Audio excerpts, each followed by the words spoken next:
And welcome, ladies and gentlemen, to this very historic day's stream, the 30th of June 2021. Yes, end of financial year today, so there's so much that needs to be done today. Of course, we know that people are getting ready to get their books already, rolling over of the accounting packages and the lot. So yes, it is the 30th of June. And we are still here, stuck with the pandemic. And in our last year around this time, it was thought that by 2021, we would be out in the clear and we would be talking about the pandemic. Well, right now, we are smack in the middle of it, and there is no sign of easing, as we look around the world, around the other cities. Well, to begin off today, let's take a very quick look at Sydney this morning with some amazing sorts of the fog there this morning.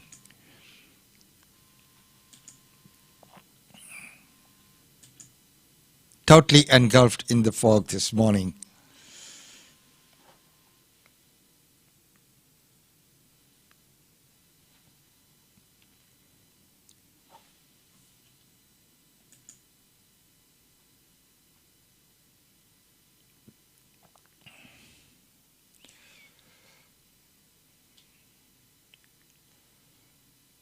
Well, right here in Brisbane, it is 15 degrees and cloudy, and it looks like there might be a slight drizzle as well. So, today we are going to look at the lockdown and what's happening around that. The lockdown which we had to have. And authorities are locking down several locations across the state for 3 days as a result of the worsening COVID situation there. There have been 2 local cases reported today.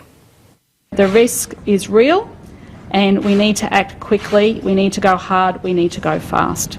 So I want to just say to everyone, I know we're in the middle of school holidays and I know people have made plans, but we've just got to do this, and we've got to do this for 3 days, so there'll be a lockdown for 3 days, and I don't want it to be 30 days, so we just have to do this. So from 6 p.m. tonight until 6 p.m. on Friday, South East Queensland, Townsville City, Palm Island and Magnetic Island will go into lockdown.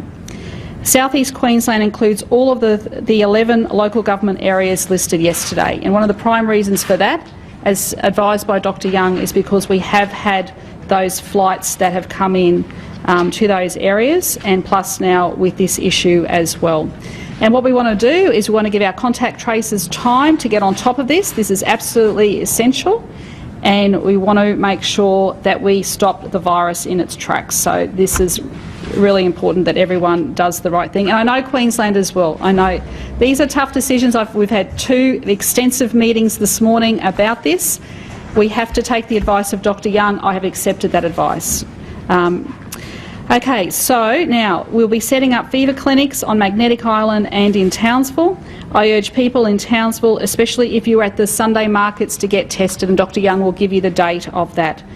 And like I said, we want to stop this virus in its tracks. So stop the virus in its track is what the Premier is looking at. And of course, looking out here out the windows, the streets, which would have been very busy at this point in time, is virtually deserted. There's, hardly anything that's happening out there. Hey, before we go on, as we know that tomorrow was going to be the poster launch of Go Pure Queensland's India Day Fair 2021. That has been put on hold for the time being. Not the India Day Fair, but the poster launch, which was supposed to be tomorrow.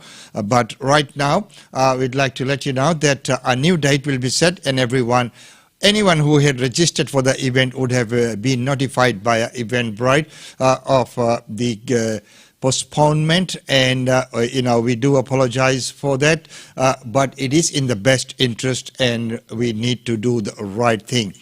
Well, right now, moving on, businesses have been warned about this confusion, and there is some confusion, especially in New South Wales, where some incentive packages are being given to businesses. Hey, if you look at it, businesses are closed, and all of a sudden, there's all right, yeah, you lock up for 3 days, send your staff home. You've still got to pay the staff and everything like that, but you've got so much cost that keep coming in. How do you recoup that? Perth and South East Queensland have joined parts of New South Wales and the Northern Territory in implementing snap lockdowns. As borders between states go up, the costs for companies are mounting. A support package has been announced in New South Wales, including payments for sole traders and businesses with up to 20 full-time staff with a turnover of between $75,000 and $1.2 million. 3 grants will be available depending on losses experienced during the restrictions. They'll receive $10,000 if they lose 70% of turnover, $7,000 for a 50% decline and $5,000 for a 30% loss. The New South Wales Treasurer says the support package will cover the entire state, not just the hotspots. This payment will also be available to tourism, hospitality and the accommodation sector with payrolls of up to $10 million who we know have been significantly disrupted during this period of time. We will also be deferring any payroll tax liabilities and gaming tax liabilities for hotels for the July period into August. This will provide those impacted businesses with cash flow they need at this difficult period of time. For Business Reaction, I was joined by Alexi Boyd, Acting CEO at the Council of Small Business Australia. Look, largely we're quite positive about the support package that's on offer, and we appreciate the state government getting this information to businesses as quickly as possible. We understand that lockdowns can be triggered at a moment's notice, and we need to be taking the health advice as to when they occur. But business support packages need to be announced as soon as possible so businesses can plan. And in this instance, we're pleased that the New South Wales government has given consideration in a tiered approach for the support that's on offer to small businesses. So will it be enough to keep operations in business? It depends on the business. For some businesses, the support packages on offer will barely even cover their energy bills, whereas for others it will help keep them afloat. So that's why we appreciate the tiered approach, because those who have been significantly hit by things like the school holiday closures, the inability to trade, or simply just being placed into lockdown as a result of the requirements by the government, it's great to see that they're looking at it as a business-by-business approach and then looking at what their losses have been in order to offer the support packages.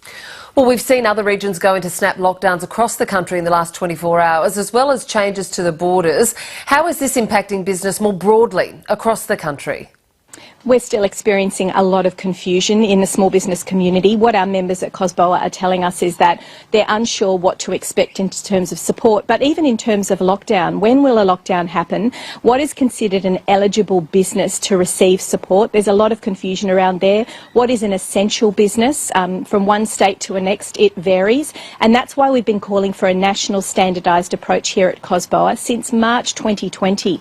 We'd like to see all of the state premiers sit down and work out what is an eligible business, under what circumstances do they receive support, and when can that support be delivered. So have you had any feedback if those state leaders are getting closer to a standard approach? Different consultation processes happen between states. We're really pleased that some of the states do consult with organised bodies like ourselves in terms of talking to small businesses directly, speaking to those professional associations and checking in with small businesses through roundtables, etc. And we're pleased to see that approach happens. But again, a standardised approach to the way that they consult and get feedback from small business is really important. So how much confusion has there been around the closures? What have your members been telling you?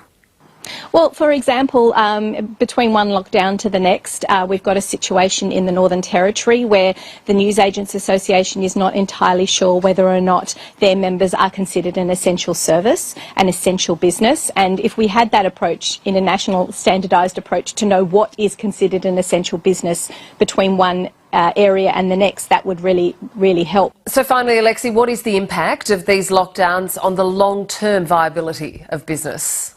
Oh, it's going to be massive. Every time there's a lockdown, we hear of swathes of businesses really looking at their bottom line and saying to themselves, is this really worth it? Do I continue as a small business owner? How many more of these lockdowns can I put up with? And I think what we're talking about here from the small business perspective is the knock-on effects of rent continuing, of energy bills continuing, of wages and maintaining that relationship that you have with your staff. So it's a compounding effect of multiple lockdowns that not only affects small businesses' bottom line, but small businesses as people. Alexi Boyd, thank you for your time. And of course, small businesses do suffer a lot, as she said in that report, that expenses don't stop, business does. In a lockdown. So, you've still got to pay your rent, all your overheads are still there, staff need to be looked after, and that relationship needs to be maintained. It is a hard balancing act, and there's many businesses now, as she mentioned, that, we should have a nationalized approach rather than state by state. And I do agree with that on many fronts. If there are rules which vary from state to state, that makes it hard. It makes it hard. It's not a standard, not for today, but for another day we will talk about. And I had Pravinita Singh Pillai here on the show once, and we were talking about the rules around domestic violence, and that differs from state to state as well.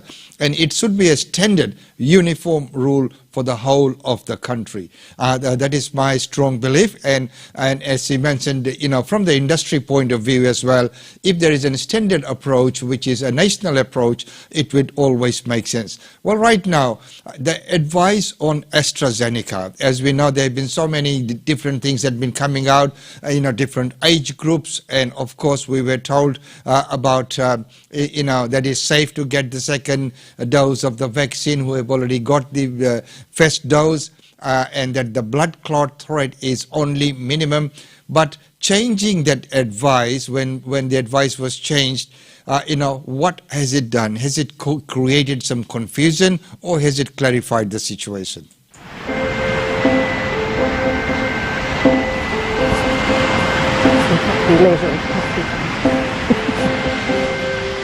In the afternoons we like to walk, and we both like bushwalking, and we've always led a pretty active lifestyle. That's what I've always done.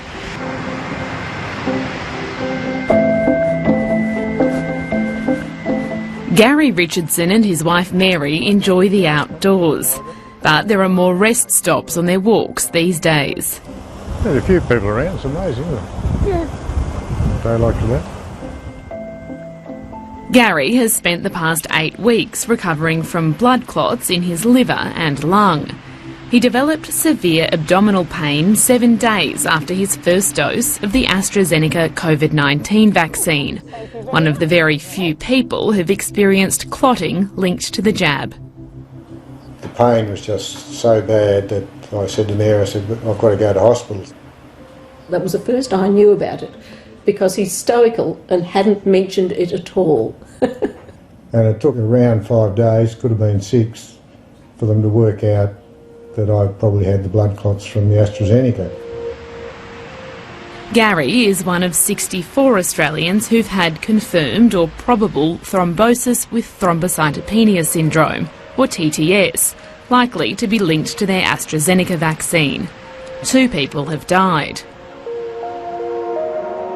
The latest statistics show that for people under 50, the estimated risk of TTS is 3 per 100,000 AstraZeneca doses. For those aged 50 to 59, it's 2.4 in 100,000. And for those over 60, it's less than 2 in 100,000. I definitely decided I was unlucky, because one of my friends said, you could have won that lotto, you had the same odds. Gary was in hospital for 16 days. He's still on blood thinning medication and has weekly blood tests. For the last month, I've been getting stronger every day, but I still can't do what I could do before that happened. Gary's experience hasn't turned him against vaccination, but he knows that rare cases like his are making some people hesitate to get the AstraZeneca vaccine. We've got to achieve herd immunity, but it's up to every person to make up their own mind. And I think people would make up their mind a lot quicker if the government gave away AstraZeneca completely and just concentrated on Pfizer. Earlier this month, the Federal Advisory Group on Immunisation changed its advice on AstraZeneca after weighing up the risk of COVID-19 compared with the risk of TTS. It now recommends Pfizer as the preferred vaccine for Australians under 60 rather than 50. That June 17 advice also said that people under 60 could have AstraZeneca if Pfizer wasn't available, as long as the benefits were likely to outweigh the risks for that individual and they were making an informed decision. Katie Flanagan is part of that advisory group. Now, I have to say that if we know that many people have had the vaccine and they're okay. One such person is Devika. Devika, once again, thank you so much for everything you do. And so Devika says she's had both the doses of AstraZeneca and so far all good.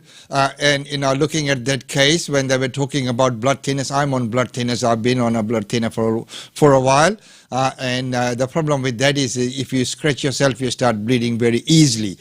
So that is one of the problems. But yeah, I've had my first dose, but I'm still waiting for the second one, which is on someday, 2nd of August or something like that. It's in my appointment diary, believe me you. Well, right now, looking at the cases and the circuit breaker lockdowns that we have to have, is there any new locally acquired cases? Western Australia has recorded no new local cases of COVID-19 on the first day of a 4-day lockdown in the Perth and Peel regions. Reporter James Carmody joins us now. James, what was the latest in the Premier's press conference there? Ros, the Premier Mark McGowan was pleased to announce that after more than 14,000 tests were collected yesterday, that to 11 a.m. this morning, there were no new community cases of COVID-19 detected in Perth. But he said there are still many people yet to be tested and a long way to go yet. He said that he's also keeping a close eye on what's happening interstate. And from 3 p.m. today, a hard border will be put in place with Queensland. Anyone wanting to enter WA from that state will require an exemption and will likely require to isolate for 14 days if they're granted entry. Now, the Education Minister also spoke. She said she wanted to remind people that schools are remaining open during this lockdown in Perth because education is important and because for some essential workers, in order for them to work, they need to be able to take their children to school, and for some children, school is the safest place to be. Now, the Health Minister, Roger Cook, had some interesting details about some of the COVID-19 cases here in Perth and their contacts.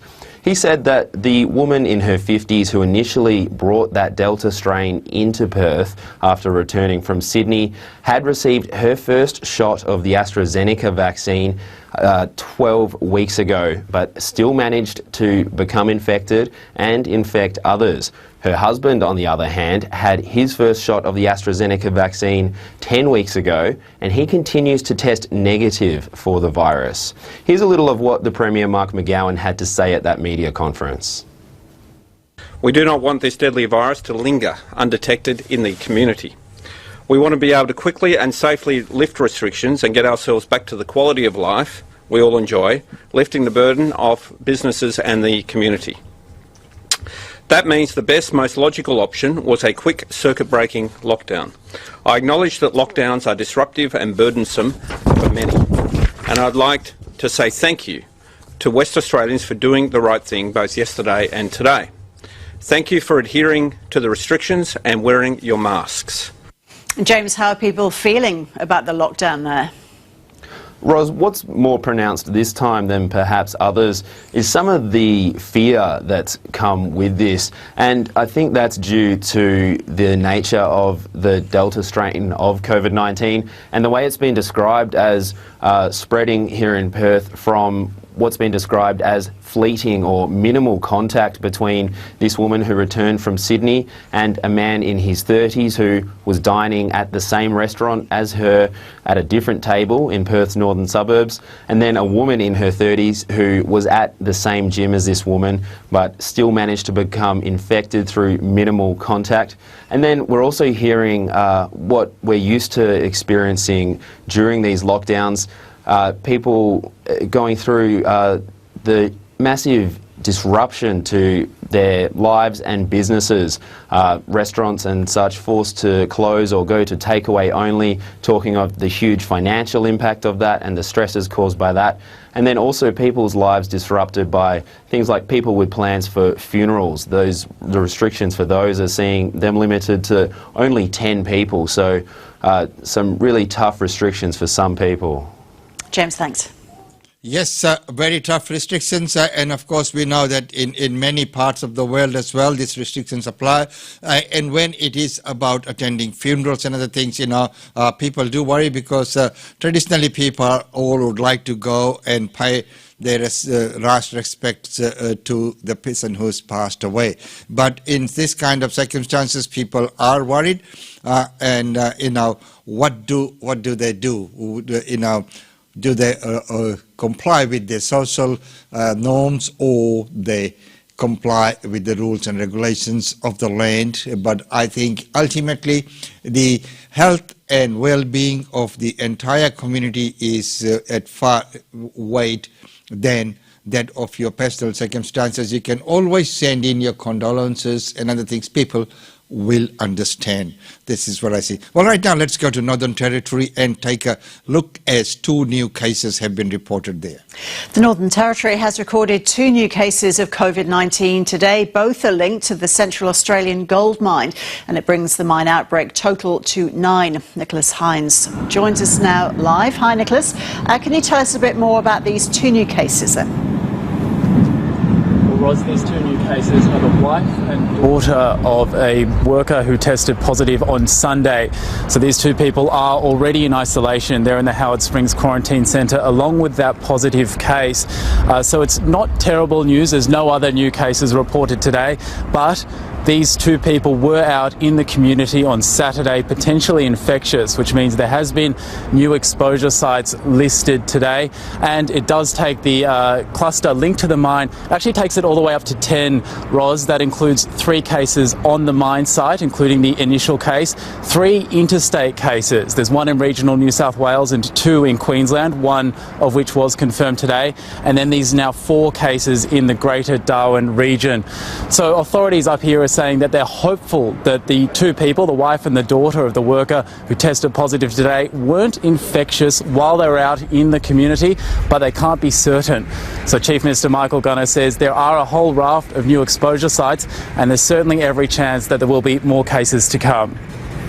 I do want to warn people that we are expecting more positive cases throughout the week. What gives us hope is how effective the quick lockdown has been. It has meant that the community was largely protected during the infectious periods. We are still very nervous. We are not close to relaxing yet. There is still a lot to worry about, but the lockdown is working. Nicholas, what are the new exposure sites? I think you're standing in front of one of them there, aren't you? I certainly am standing in front of one that will affect many people here in the Northern Territory. This is in the satellite city of Palmerston, the Gateway Shopping Centre. The entire shopping centre has been listed as a low-risk site for anyone who was here on Saturday around lunchtime. They've been told to monitor symptoms, and then within that, 4 or 5 specific stores, which are listed online, are casual contact sites where people have been told to isolate and get tested until they return a negative test. More concerningly, there's a Zumba class held at the Palmerston Recreation Centre. That's a high-risk site where all 25 odd attendees have been sent into isolation for 2 weeks, as well as a flea market that occurred here in Palmerston over the weekend. So it's the first time we've seen exposure sites here in Palmerston, and they are in addition to the exposure sites which were announced, the first exposure sites we've seen in the Northern Territory that are in Darwin, which were announced yesterday, Ros.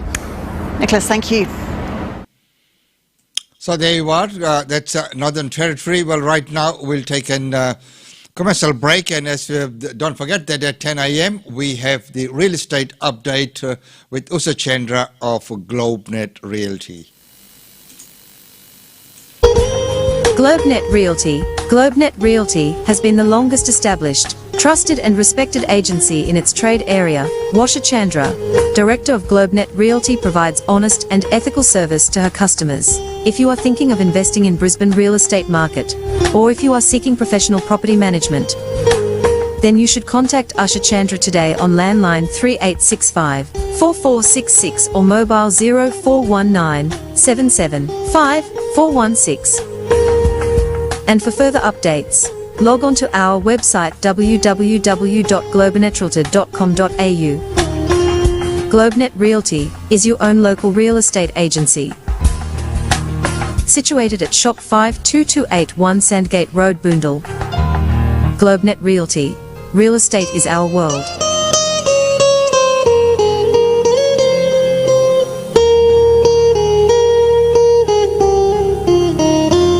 And that's correct. Real estate is the world. Well, right now we'll take a look at the upcoming event of Gopia Queensland India Day Fair. What I'll do. Hello everyone, I'm Councillor Angela Owen, and it's with great pleasure once again that I throw my support behind India Day Fair to be held this year on the 15th of August at Suncorp Piazza at South Bank in Brisbane. This is for many years, and it is wonderful to know that it is continuing and growing from strength to strength.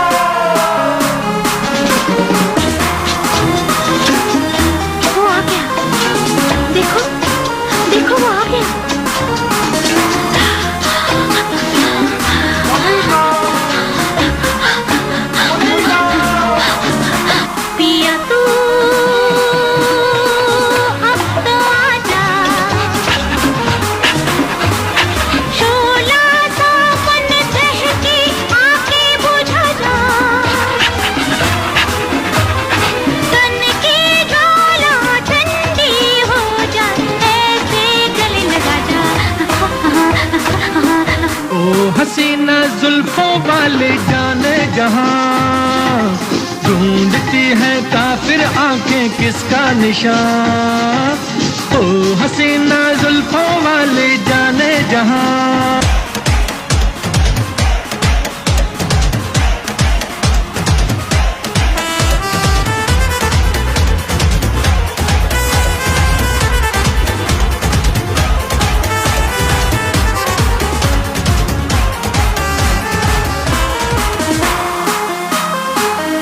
Well, thank you, Swina, for that wonderful preparation and getting ready for India Day Fair. Well, ladies and gentlemen, as we know, that at 10 a.m. we have Usha Chandra coming up with a real estate update. Well, right now, let's take a look at other functions and events taking place.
So, ladies and gentlemen, that's about all we have time for in this segment. And don't forget that at 10 a.m., real estate updates with GlobeNet Realty.